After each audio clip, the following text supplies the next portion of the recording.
Hey everybody, Rob here. It's time for a couple of brand new ProRevenge stories. First one, fake a broken arm, I'll get you deadlined. Let's jump right in. Please hit that subscribe button because I'm not a robot. That's the third time you've said that. Years ago, back in high school, I worked in a retail hardware business, along with a few part-time guys going to college. One of our jobs was accepting deliveries from the corporate warehouse. Because the truck was full of merchandise, some for our store, some for other stores, we weren't allowed to go into the trailer.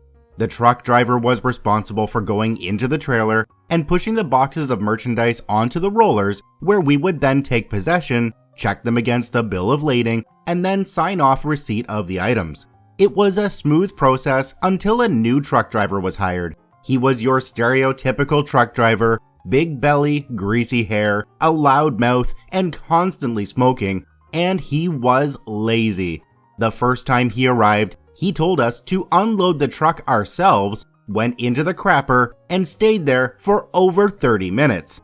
I unloaded the truck. It took far longer than normal, but I was diligent and did not remove any items that were not ours. This continued for several weeks, and the unloading process took away time that we could have used putting merchandise on the shelves.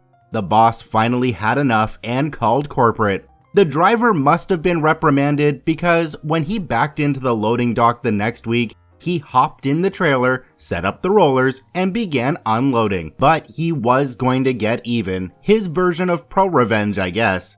When I would grab a box off my end of the rollers and carry it into the warehouse to stack, he would push another box down the rollers as hard as he could, sending it crashing to the floor. Some of our products were glass, so it was possible something was going to be broke. I stopped what I was doing, got the boss, and explained. The boss told him no one was going to sign off until every box was open and inspected. Bear in mind, the average load was around 200 boxes. The truck driver got pissed and drove off without finishing the unload. He was hurting himself by doing so because boss called corporate right away.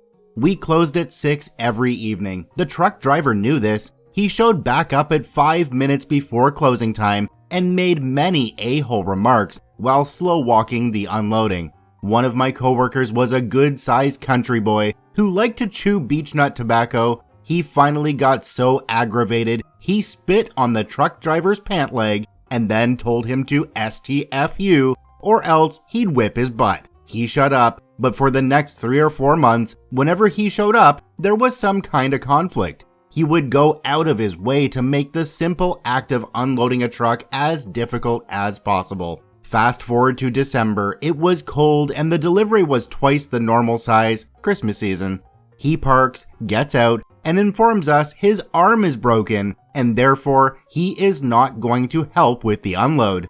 I was ambivalent, but my big country coworker was tired of this man's nonsense. What the truck driver did not know was there was a state trooper in the store shopping. He was a close friend of my coworker who had gone out front to find him and told him about this truck driver. Little did any of us know, in my state, you cannot legally drive a big truck unless both arms are in working order. ADA may have since changed this law, I don't know. The trooper came back to the loading dock and demanded to see all of his paperwork. He then conducted an inspection of the truck. I learned a lesson that day. Tickets from state troopers are expensive as hell.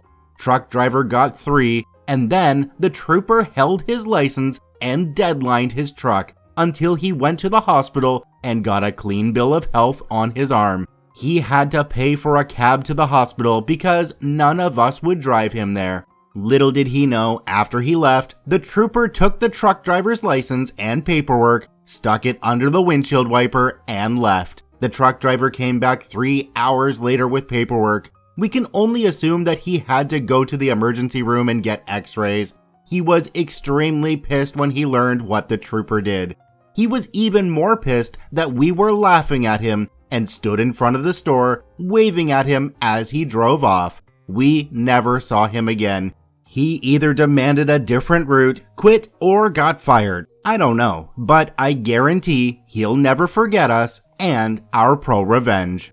I'm pretty sure OP should buy that state trooper a beer when he's off duty, or 2, or 3. That was absolutely golden.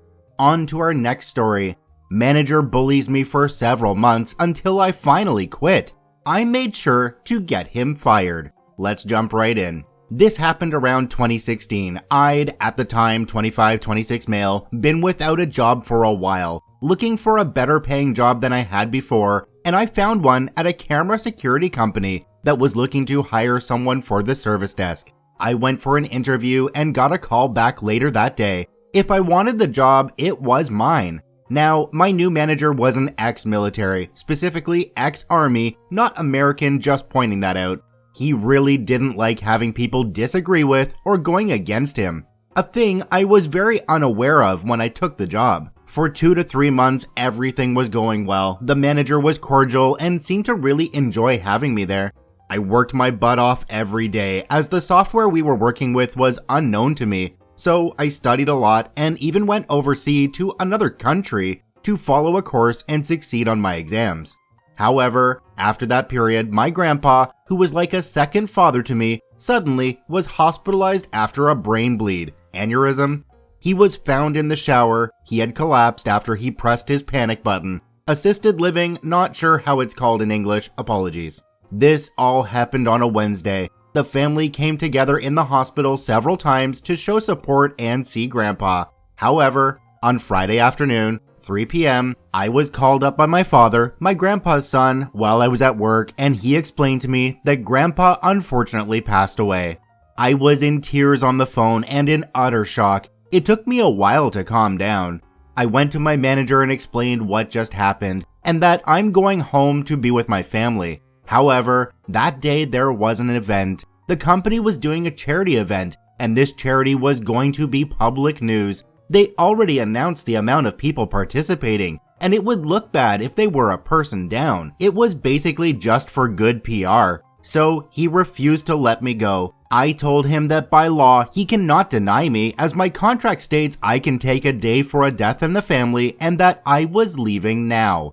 This was the turning point. He went from a nice manager to a manager from hell. Suddenly, everything I did was wrong. I was told he couldn't believe I was in this line of work for 6 years and be this bad at my job. He cussed me out and ridiculed me in front of my colleagues and even clients. This all continued for several months and severely began to impact my mental health. I had a talk with my parents and my fiance, at the time still my girlfriend. I'd asked her to marry me in December of 2016. And they basically told me that this was not okay, that I didn't have to take this, and that I should give them my 2 weeks notice.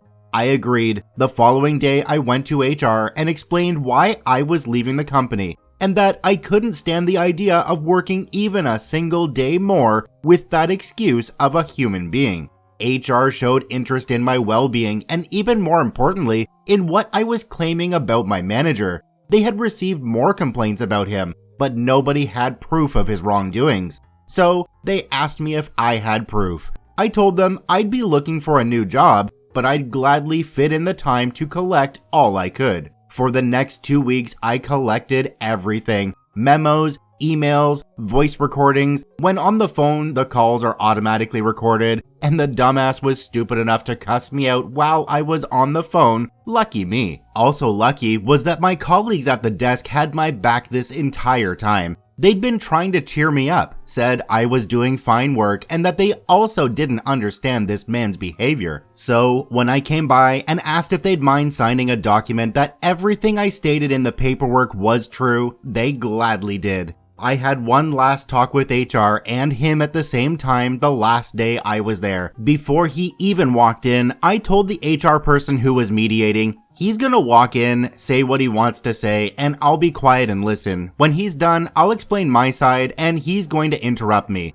tell you I'm lying, and talk about completely non-related subject matter to drag the conversation in another direction. She looked surprised at my comment but had no time to respond as Mr. Army Man walked in and began his spiel. Exactly as I stated, he'd blurt his side out, and once I tried to talk, he'd consistently interrupt me and try to pick fights. Eventually, I got up, told HR I told you so. Here's the documents you've been asking for. I placed a filled folder with several dozens of emails, plenty of memos, and a USB containing 3 phone conversations and even video footage of him yelling at me. In both voice and video recordings, you could easily hear him cuss me out. I gave the manager a big bright smile, who was smirking victoriously, and said to him, "I don't think you'll be smirking like that for long. Enjoy your little victory." His smirk disappeared into a confused scowl, but I slammed the door on him before he could respond and left the building, feeling like a huge, and I mean humongous-sized, planet-sized amount of stress fell off my shoulders. Within a month, I was back to my old self. 2 months later, I was working at a new job, and out of curiosity, I checked my ex-manager's LinkedIn, unemployed. I called one of my old colleagues to ask what exactly went down. My proof opened Pandora's box. He was being disrespectful to the female staff, insulted the older staff, and on multiple occasions was less than cordial with our external hires. None of these complaints were acted upon because it was his word against theirs, and there was no proof. However, me providing overwhelming proof of his gross behavior towards me made all other complaints now to be taken as fact. He was promptly fired less than a month after I left, and they refused to provide him with any form of reference. In a field like his, references mean a lot, so not getting one from a company you worked at for nearly a year is a huge red flag.